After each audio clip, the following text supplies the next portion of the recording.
This is Barry Zalma, speaking for Zalma's Insurance Fraud Letter, Volume 26, Issue Number 3, February 1, 2022. The full issue is available as a PDF on my website, www.zalma.com, clicking on the link for Zalma's Insurance Fraud Letter. The first article is a cease and desist order by the California Department of Insurance targeting illegal vehicle extended warranty sales and denial of consumers' claims. Ideal Group and owners face $5,000 daily penalties for failing to follow California law. The California Department of Insurance issued orders to cease and desist and to show cause effective immediately upon Ideal Group, Inc., doing business as Ideal Auto Protect and its owners Richard and Daniel Beda for allegedly selling illegal vehicle service contracts, also known as extended warranties, to 12 California consumers totaling over $22,000. The company was not properly licensed by the department as required by law and improperly denied claims by failing to prove the claim was not covered. The orders also allege Ideal and its owners illegally sold contracts that they did not first file with the department, sold the contracts directly to consumers online and over the phone instead of through a car dealership as required by California law, and failed to use a backup insurer to safeguard consumers. The department ordered Ideal and its owners to immediately stop selling vehicle extended warranties, these contracts, and cease acting as an insurance agent or producer in California since they do not hold a valid license, permit, or certificate of authority. The company could face a $5,000 per day penalty if it fails to comply. The full article is available on my website and will be useful to anyone who is bothered by people trying to sell them extended vehicle warranties, and would suggest, if you intend to purchase one, to first check with the Department of Insurance. Then we include a true crime story of insurance fraud, where there are now published as videos 9 true crime stories. The videos exist so that you can learn how insurance fraud is perpetrated and what is necessary to deter or defeat insurance fraud.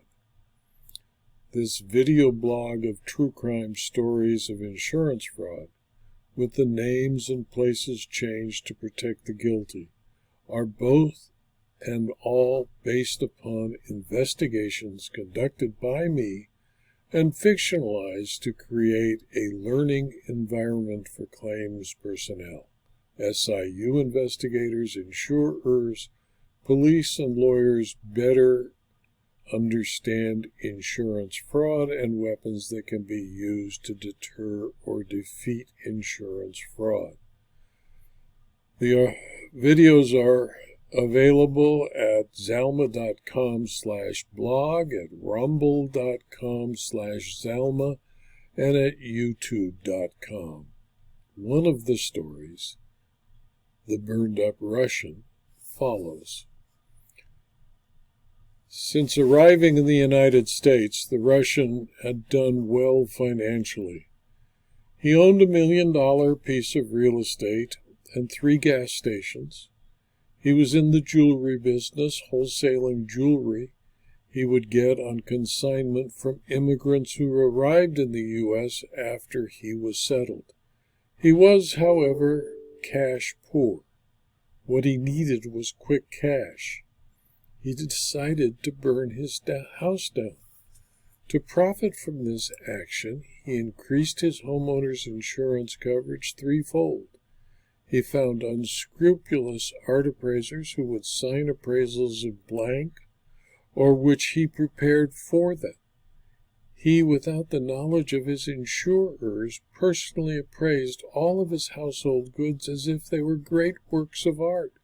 He intended to, and did, claim they all came from the Soviet Union as household goods. The story continues on the fraud letter, where it became clear that insurers should always investigate thoroughly each claim, and as part of that investigation work to establish the truth or falsity of the information provided the underwriting department when the policy was first issued. Because of his error in not being honest when submitting an application for insurance, the Russian's multi-million-dollar claim ended up with him actually paying his insurers. In addition, an article is involved in this issue of Zalma's insurance fraud letter called "The Fraud Perpetrator Attempted to Use the Court to Enforce His Fraud Attempt." Allstate was involved as the insurer because it maintains a network of repair shops called Good Hands Repair Network. The network shops repair vehicles at the price set forth in Allstate's approved estimates of repairs, with no out-of-pocket cost to the insured other than a policy deductible. Insureds are not required to use a network shop and have the right to select the repair facility of their choice. A body shop sued Allstate because it charged more than the Good Hands Repair Network, and Allstate refused to pay their rates and found fraud in their new estimates. In a case called Exclusive Auto Collision Center versus Allstate Insurance Company, the Superior Court of New Jersey Law Division on January 12, 2022, resolved the litigation. It began with the breach of contract claims, finding that Exclusive is not a network shop. Exclusive performed repairs on 167 vehicles involved in the litigation. Exclusive had the vehicle owners execute an assignment to Exclusive of their right to receive payment of insurance benefits so that Exclusive could receive direct payment from Allstate.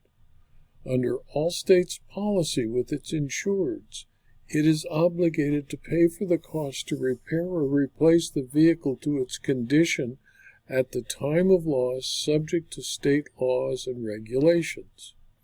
For each claim, an Allstate adjuster performed an initial inspection of the vehicle and prepared an estimate for the price of the vehicle repair for the damage that was visible during the inspection. Allstate's estimates and supplements always used the labor rates paid to its insurance network shops. Allstate used the CCC online database, a repair estimating software approved by the Department of Banking and Insurance in New Jersey, to provide the appropriate amount of labor time for a particular repair task. As Exclusive repaired the vehicle, it prepared its own estimate, setting forth the scope of repairs and the time it claimed was necessary to perform the repairs.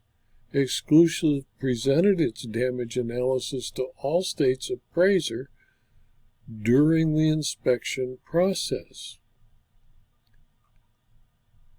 If you read the full article, you will find that Exclusive's claims exceeded the coverage available under the policy, and therefore its claims of breach of contract and tort claims failed, and Allstate's motion for summary judgment was granted. In my opinion, when faced with an attempted fraud, it is an insurer's obligation to refuse to succumb to the claims of the fraud perpetrator and use the courts to defeat the fraud. Exclusive tried to recover more than they were entitled to receive for repairing a damaged vehicle by bringing multiple lawsuits against Allstate as assignee of the owner of the vehicles damaged. Allstate should be commended for its strength and refusal to be harassed into paying fraudulent claims. In addition, Zalma's insurance fraud letter includes Claim School Inc.'s insurance education program, a listing of free insurance videos, and a proposal to defeat insurance fraud. And in that proposal, there is a full video at https://rumble.com, and every first-party property policy of insurance contains the following language mandated by the statutory New York fire policy. Quote, "This entire policy shall be void if, whether before or after a loss, the insured has willfully concealed or misrepresented any material fact or circumstance concerning the insurance or the subject thereof, or the interest of the insured therein, or in any case of any fraud or false swearing by the insured related thereto." This is a quote from California Insurance Code Section 2071, which adopted the New York standard. If, after a thorough investigation of a claim, the insurer determines a fraud has been attempted, and the insurer has obtained a preponderance of all available evidence that can establish a fraud was attempted, the insurer must advise the insured it will not pay and will declare the policy void in accordance with the policy language quoted. And then there is good news from the Coalition Against Insurance Fraud, showing detail about multiple individuals who were convicted of various types of insurance fraud. In addition, there is a listing of health insurance fraud convictions, including that of a nurse practitioner, a diabetic shoe company, and surgery centers, among others, who were convicted of health insurance fraud by the U.S. Attorney's Office. There is an article on the problem when a qui tam suit fails, which details what happens to the Department of Insurance and the relator who filed a qui tam suit only to find that the qui tam suit failed, although it is appropriate and important that insurers who have evidence that they believe will establish that they were the victims of fraud to file a qui tam action to protect themselves and the public from fraud perpetrators. Obviously, there was a great deal of evidence since the State of California Department of Insurance took over the case. The jury, however, did not believe the evidence and gave a judgment on behalf of the defendant. If an insurer is considering filing a qui tam action, it should carefully evaluate with its counsel the evidence available and only bring such an action if there is sufficient evidence to prove the fraud. The February 1 issue of Zalma's insurance fraud letter also includes stories about the conviction of insurance fraud perpetrators who are not involved in health insurance, including an insurance agent who was sentenced in a burial and life insurance fraud, and a Palmdale insurance agent sentenced for theft and embezzlement of the client's premiums. There is also an article on excellence in claims handling, a program of training available from Claims School Incorporated. The last 10 articles published on Zalma on Insurance's blog, and a story about the fact that my book, Construction Defects and Insurance, Volumes 1 through 5, have now been completed into their second edition in this 8-volume work on construction defects and insurance. The full Zalma's insurance fraud letter for February 1, 2022 is available at my website, zalma.com, by clicking on the link for Zalma's insurance fraud letter, where you can read the last 2 issues of Zalma's insurance fraud letter, including this February 1, 2022 issue and the January 15, 2022 issue. Thank you for your attention.